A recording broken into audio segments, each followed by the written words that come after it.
Itoophiyaan biyya baay'ina uummataa guddaa qabdu waan taateef guddina dinagdee ishee itti fufsiisuu fi fayyadamummaa uummata ishee mirkaneessuuf dhimmi ulaa galaanaa furmaata akka argatu taasisuun wal naman gaafachiisu. Kanas Itoophiyaan adeemsa kennanii fudhachuutiin ulaa galaanaa argachuuf hojjechaa jirti. Dhimmi ulaa galaanaa waggoota dheeraaf ukkaanfamee tures yeroo ammaa fudhatamummaa idil addunyaa argachaa jira. Dhimmuma kana ilaalchisuun tajaajila oduu Itoophiyaa waliin turtii kan taasisan Afyaa'ii itti aantuun mana maree bakka bu'oota uummataa Aadde Loomii Badhoo akkaataan Itoophiyaan ulaa galaanaa itti dhabde dogoggora seenaati jedhan. Faayidaan ulaa galaanaa daldala qofaaf osoo hin taane dhimma birmadummaa biyyaatis kan jedhan Aadde Loomii Badhoo mootummaan Itoophiyaa fayyadamummaa ulaa galaanaa mirkaneessuuf seeraa fi dambiiwwan idil addunyaa hordofuun ejjennoo daandii nagaa fi kennanii fudhachuu hordofaa jedhan. የባህር በር ማጣት ማለት ከሸቀጥ ጋር የምናያይዘው ሳይሆን ulaa galaanaa dhabuu jechuun daldala qofa waliin kan wal qabsiifnu osoo hin taane hiikoo guddaa kan qabudha. Walabummaa imaammata keenyaa mirkaneessuuf dhiibbaa diinagdee keenyaa furuuf akkasumas dhimmoota hawaasummaa keenyaa furuuf hiikoo guddaa kan qabudha. Akka biyyaattis ta'ee akka mootummaatti ejjennoon qabnu karaa nagaan mirga kanneen biroos osoo hin tuqin hojmaataa fi seera idil addunyaa bu'uureffachuun abbaa ulaa galaanaa akka taanuuf hojiilee bal'aan hojjetamaa jiru. Mana maree bakka bu'oota uummataatti deetaa ministeera itti waamamaa dhimmoota mootummaa kan ta'an Aadde Masarataa Ilee gama isaaniitiin gaaffiin abbummaa ulaa galaanaa Itoophiyaa hawaasa idil addunyaa biratti fudhatama argachaa jiraachuu ibsaniiru. የባህር በር ጉዳይ ያው ለጥያቄ የሚቀርብ አይደል። dhimmi ulaa galaanaa dhimma gaaffiif dhiyaatu miti.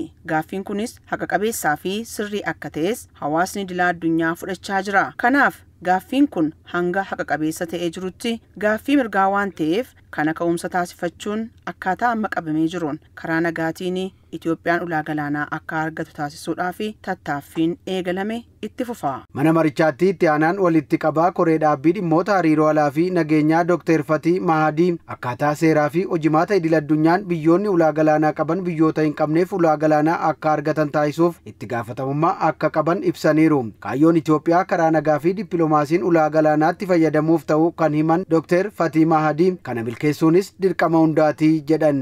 በዓለም አቀፍ ሕግ መሰረት በዓለም አቀፍ አሰራሮች መሰረት akkaataa seeraa fi hojimaata idil addunyaatti biyyoonni ulaa galaanaa qaban biyyoota hin qabneef ulaa galaanaa akka argatan eeyyamuu fi waliin galuu qabu. Gara waraanatti walitti bu'insaa fi wantoota hin barbaachifne keessaa seenuun hin barbaachisu. Itoophiyaanis kaayyoo kana hin qabdu. Karaa dippiloomaasii fi nagaan Itoophiyaan ulaa galaanaa argachuu kana ni mirkaneessiti. Kanaafis dirqama qabna. Afyaa'ii itti aantuun mana maree bakka bu'oota uummataa Aadde Loomii Badhoo tattaaffii mootummaan karaa nagaa ulaa galaanaa argachuuf taasisaa jiru uummanni Itoophiyaa deeggaruu akka qabu hubachiisaniiru.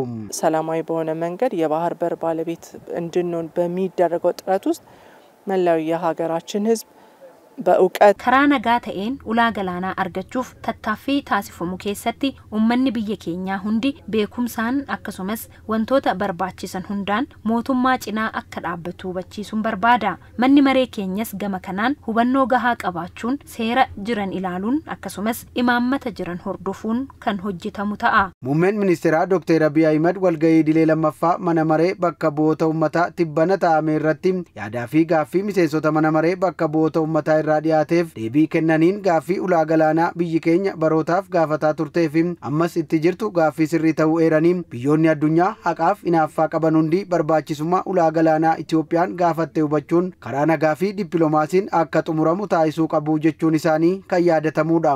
በፍጹም የውጊያ መሻት የለንም በህጋዊና ንግግር ሊፈታ ይችላል። tasuma fedhii waraanaan qabnu karaa seera qabeessaa fi mariin hiikamuu ni danda'a. Biyyoota hedduutti meera Ameerikaatti, Chaayinaatti, Raashiyaatti, Awurooppaatti, Afrikaatti mana maree fuulduratti ibsuu kanan barbaadu. Ulaa galaana diimaa argachuun Itoophiyaa kan hin hafne waan ta'eef kanas argachuuf dursa kan kenninu nagaa fi marii waan ta'eef himaanaa kanan isin jedhu jaarsummaan furmaata nuuf ta'a jedha. Gaaffiin keenyas kanadha.